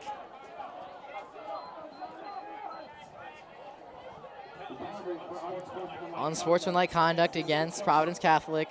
So 2nd and 20 now. It seems like the Warriors have had every opportunity to pick up one of those big moments, but they just haven't been able to capitalize so far. So maybe with this flag here, they could turn it over, get something going, but we've said that a lot tonight, and there hasn't been one. As Lucas Proudfoot looks downfield, and he is open. He will start running up the middle and take a slide, and it'll be around a 3rd and 10 situation now for the Celtics, as he's done a great job running tonight under pressure. Yeah, I mean, you can't ask for much more. He obviously started off with a mishap early. He did have that interception, but since then, it's been solid. As it is a 4th and 11 situation here for the Celtics, as they will punt here. Breck Peacock will return for the Warriors. We need something big, as there's 8 minutes left here in the 4th quarter. It's a good kick downfield, and the Warriors will not play this one, as it will roll out of bounds right around the 10-yard line. A very good kick there. Yeah, you can't ask for a much better kick there. Placed it right by the sideline. It rolls out right inside the 10-yard line. That's pretty picture perfect there. Doesn't give Breck a chance to even gain any yardage. So the Warriors, they need something. They need something. They got 8 minutes left. They got to work quick, too. They don't have a lot of time to dilly-dally. They have to get right after it. But we'll see if Providence Catholic can continue to put up strong defense. You can't worry about the second touchdown until you get the first one. So they just got to focus on that, getting downfield. Don't worry about the time. Almost picked off there. They tried to send Breck Peacock across the middle. Yeah, I mean, it's been going to Breck all year, and Belai has relied on Breck all year. But Providence, they've done their research. They've watched their film going into a playoff game. They know that Breck Peacock is our target. No matter what the game is like, we're going to Breck in situations where we need a target. And this is where we talk about someone's got to step up here on this drive. Someone's going to have the opportunity to make a big play, and they need to convert on it. Belai. Short toss there to James Fellows. So we're going to lose maybe a yard or two there.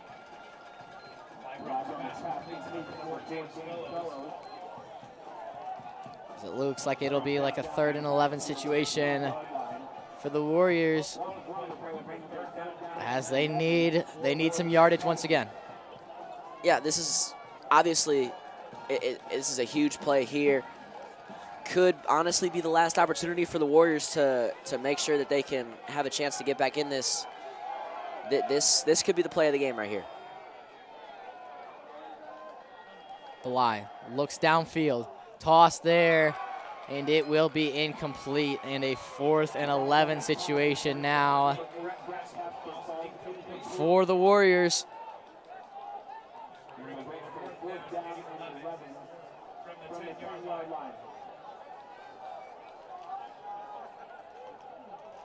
And the Warriors are going to have to punt. I mean, you don't want to have to, but in this situation, if you don't convert on it, you give it to Providence in a position where they can just go run the ball in right away. So they have to punt. Brandon Hoster's going to be back. Hopefully he can set us up nice. Maybe the Warriors can force a fumble here or do something. But no matter what, there's going to be a lot of room for Providence to seal this game here. Good kick there by Brandon Hoekstra, as that one will continue to roll and then be stopped or close to the 45-yard line, around the 47-yard line. Just under 7 minutes now to play in this game. If you are just joining us, Providence Catholic has done a great job tonight on the defensive and offensive side of the ball. Jamari Trivett been the name to remember in this one, as he has had a super strong game on the running side for the Celtics. Warriors have had the opportunities to take the lead in this one, but they just haven't been able to capitalize. Providence Catholic's defense in tight has been very good. I mean, you can see that ticker going across your screen on the bottom. But Belai Brumwell coming into this game, 850 yards, 28 touchdowns. An awesome completion percentage. All year he's been effective game after game after game. And it's just been, there's been some plays that have been a struggle for him tonight. and that doesn't take away from the great things that he's done all season and even some of the good things he's done tonight. And that is going to be a personal foul on the Celtics there, which will push them back, 15-yard penalty. And it's going to be a 1st and 10 from the 38, 39-yard line.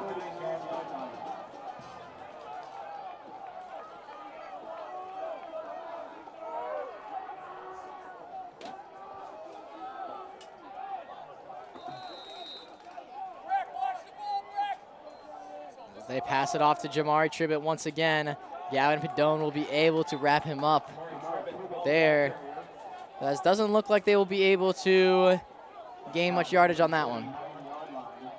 No, not a ton of yardage gained there, which is a positive for the Warriors. If they can hold them here, the clock is obviously ticking, and Providence is going to do nothing but run the ball into the ground to keep that clock ticking. They got to get a stop. This first down right here is probably their last chance to get back on offense and score. As they run the ball up the right side once again, as he is still on his feet and then will be brought back there. Big gain there by Mason Santiago, though. I feel like every time he's touched the ball tonight, it's just been a big gain.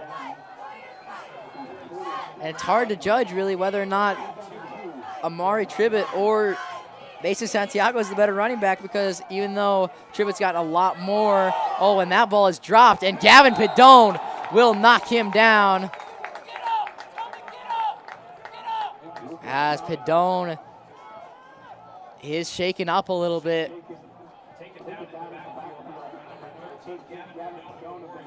As big play there. But as I was saying, Mason's had big gain on every single play so far tonight, as it is a 4th and 7 now. Celtics will have to kick once again. We'll see if they can have another picture-perfect kickoff, or if Breck Peacock will get a little bit of an action here.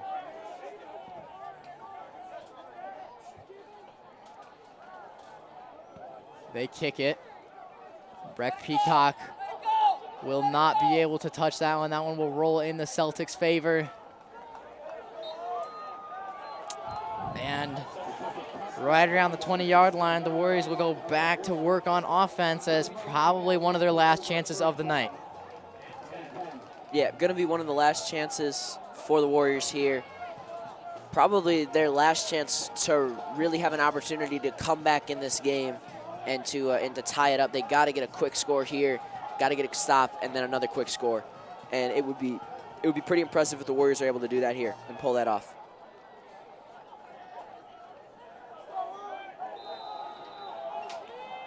We have Brett Casper and Zach Moravec out wide. We've seen a couple big touchdowns from Zach Moravec this year. Maybe he's got one more left in him. Who knows? Yeah, Zach's had a quiet night himself. As Belay under pressure, looking for Zach Moravec downfield. Zach makes the catch around the 40-yard line. Right on cue, Zach Moravec just called it. And you've seen the ticker down there. He's our second leading receiver on the season. Over 300 yards. He's got himself some good touchdowns. He's had big plays, and he had been quiet all night. And you called it there, Jacob. I mean, that was a huge play by Zach, and we got to get another big one right here, another one-on-one matchup outside, and they're going to throw it right back to him. Zach goes deep, and that's got to be PI. There is no PI there. Wow, that was here's the replay on the last throw here from Belay downfield to Zach. Zach able to come back a little bit and grab that and then go. And on that last play, they sent it right back to Zach, and he got out good, beat his eye off the line, and it looked like there was some contact on that. No call. So if the refs did not see it, then it was not there. And let's see, the Warriors are going to have to go back. Moravic's out wide again. They pass it to Badone this time, and he will be brought down.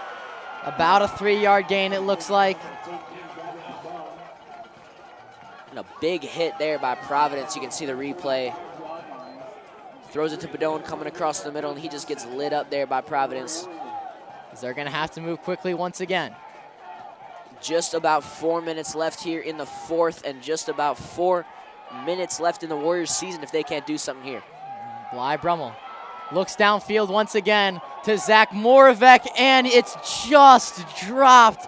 He had it in his hands, and the touchdown was right in front of him if he could have come up with that one.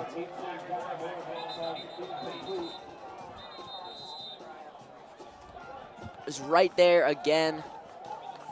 Oh, and the Warriors have just had so many opportunities that have seemed so close tonight, and we just haven't been able to capitalize on those the way that Providence has.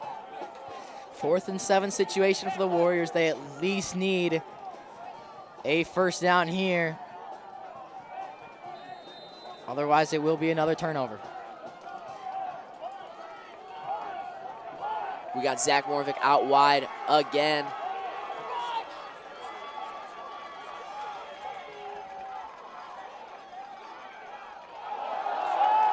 And that's a big penalty there. It's going to be offsides on Providence Catholic from the outside. And that's huge. It moves us up just under 4 minutes left here. Ball's going to be at the 30-yard line. Let's see what the Warriors can do.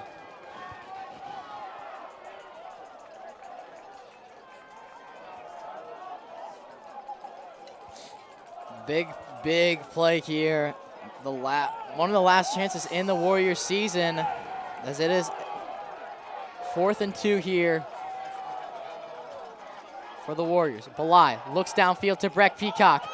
Breck able to break a couple ankles and dive in, but it will be short.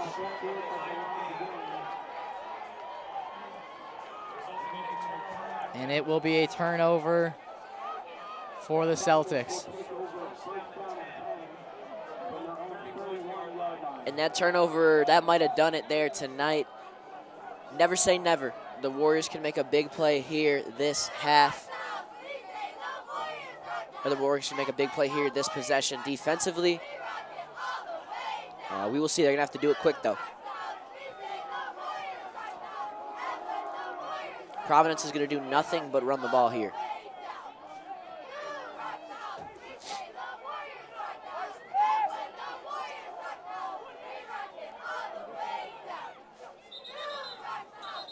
As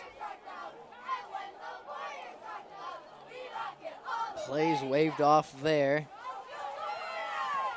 We'll see what the call is.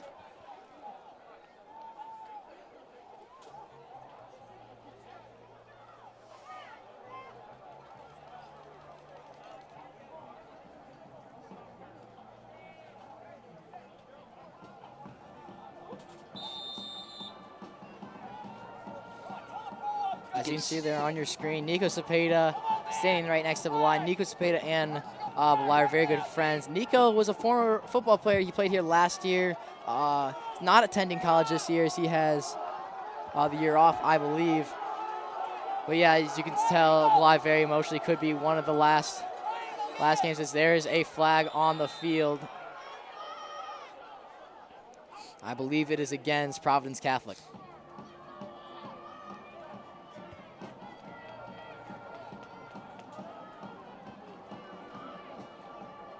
It is going to be against Providence. We'll see what the actual call is here.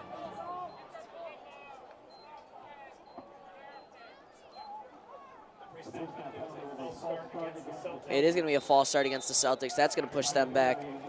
3:45 left in the fourth. And the only real opportunity here for the Warriors is going to be to force a fumble. As they run the ball once again, pocket opened, he continues to wheel, and then will be brought down. Jamari Tribbett once again, another big run for the Celtics. And Tribbett is able to stay inbounds there, so the clock keeps running. and that is not what you want if you are a Warriors fan. He's done an exceptional job all night. Win or loss for Providence, he's got to be the player of the game.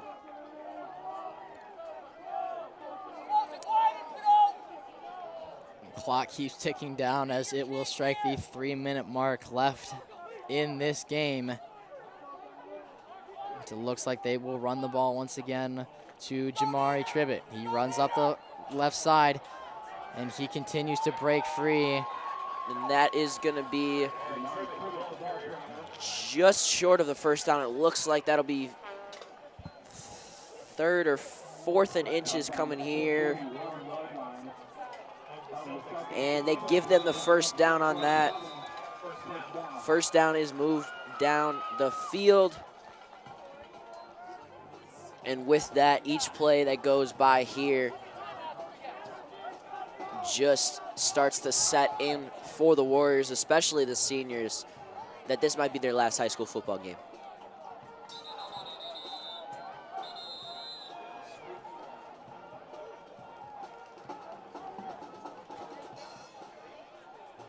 As the refs will talk this one over now. We mentioned him a lot tonight. Jamari Tribbett, he had himself a night. He's the player of the game for the Celtics or the Warriors. Really had an amazing night at running back. He's just done a great job overall. Helped them gain a bunch of yards tonight. Got them in good scoring positions. But the story of tonight, been Jamari Tribbett and the Celtics defense in tight. They've done a great job locking the Warriors down in this one, as just under 2:30 now left here in the game.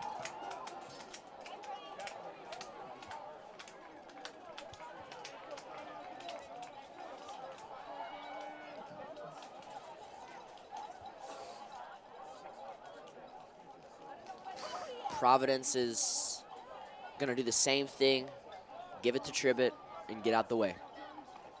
They hand it off once again, or he will run it himself now up the side. Big hit there. But a very big gain as everyone locking up Jamari Tribbett, but it was Lucas Proudfoot who ran that one. It's going to be a timeout by the Wheaton Academy Warriors. And looking ahead, Jacob, if Providence does indeed come away with this win, they're most likely going to get another matchup with Joliet Catholic. And earlier this season, they played Joliet Catholic in a tough game. They lost 49-41. And if I'm a Providence Catholic fan, a Providence Catholic player, I'm looking forward to that rematch. You know that you had them in your grasp last time. Just a one-touchdown game. And that has to be exciting for Providence. And, I mean, you can tell just even on their sideline there on that last play that they've got a lot of fire, a lot of energy. And I'm assuming that they're carrying that over as the underdogs, not only in this game, which they were the underdogs, but underdogs in the next game.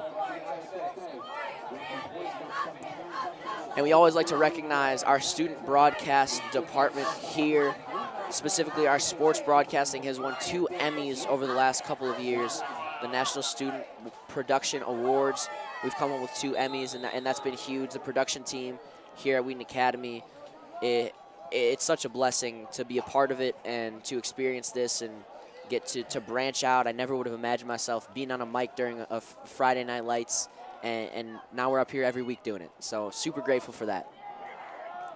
As he will be brought down once again. But yeah, we are truly blessed to be in this class, as Mr. Hockett, our teacher, has done a great job instructing us on all kinds of different jobs, camera work, graphics, everything under the sun, really. And it's really helped this program, and it does a great job about giving us a different perspective on sports and how to witness and be able to show other people the passion we have for the game. So last time out, I believe, there by Wheaton Academy.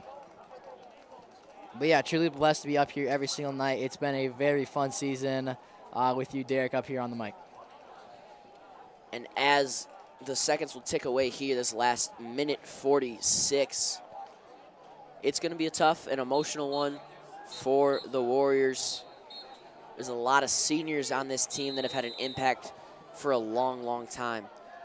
Obviously, Belai Brummel last year joined the program as a transfer, and he had an impact like no other guy out here this season. So it'll be sad to see him walk off the field for the last time tonight. Last time he's lacing him up as a Wheaton Academy Warrior. Jamari Tribbett brought down once again, as it will be a first down for the Celtics. And that is gonna do it here, but it looks like that was not a first down, and they're gonna move that one back. As the refs will talk it over once again. But yeah, when you talk about seniors who have really done a great job in this program, you got to think about Breck Peacock too. You know, he didn't get a ton of playing time last year, or at least not a ton of action. But then this year, I'd say he's one of the standout players on this team. He's done a great job impacting the team. He's gotten a lot of college offers as of recently because of it. He's a leader, and he just does an amazing job as it is. But yeah, it's tough to part with some of these seniors, but it opens the gate for a lot of these younger players to come in and play for these next couple years coming up. But overall, just a fun season to be a part of. Warriors making school history with the best team, best regular season record. 4th-and-1 situation now for the Celtics as they will QB sneak once again.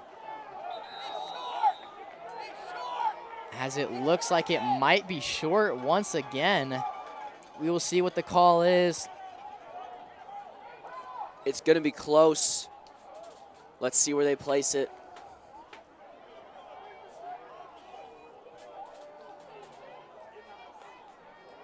As it is going to be good for a first down there for the Celtics.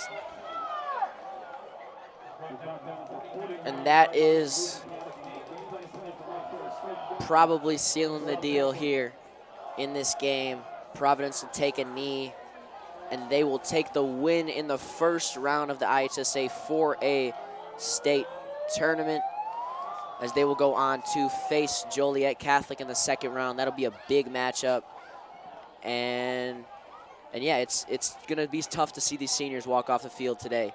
Like you mentioned, Breck Peacock has had an impact on this program and an impact as a leader to these younger guys, to Brett Dieter, who's going to be back next year, to Zach Moravik, to Gino Spinelli, Brandon Keebles. Like, there's so many young guys that the Warriors have as a program to look forward to and to continue to grow.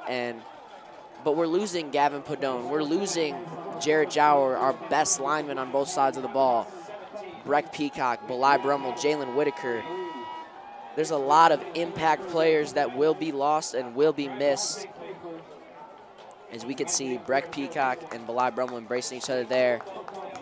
But a great game by Providence Catholic. They did a great job across the board, and it was a fun season. Like you said, Jacob, I mean, a historic season for the Wheaton Academy Warriors. We've had some fun. We've seen some huge plays. We saw Zach Moravik go crazy against Christ the King. We saw Breck Peacock break someone's ankles, make one of the nastiest moves I've ever seen live. And it was just an enjoyable experience to be up here with you in the booth every Friday night. It's been a fun year for sure. It's hard to cap off such a year with a sad loss like this, but you have to wish the best to the Celtics moving forward. But yeah, the Warriors had a great season overall. Some moments with Belai. He's had a great year. Zach Moravik, you mentioned, Breck Peacock, Dan Padone. There's so many moments when you think back to the Warriors season and the 8-1 record that they had in the regular season, school history. But yeah, it's been fun being up here every night, supporting the boys out there on the field from both teams. Best of luck to Providence Catholic moving forward. We hope you guys do well. Thank you for everyone for tuning in for the last Warriors football live stream of the year. It's been a pleasure being up here in the booth every Friday night with you guys. I know me and Derek have loved it. So thank you guys all for being a part of it. And we will see you guys next time.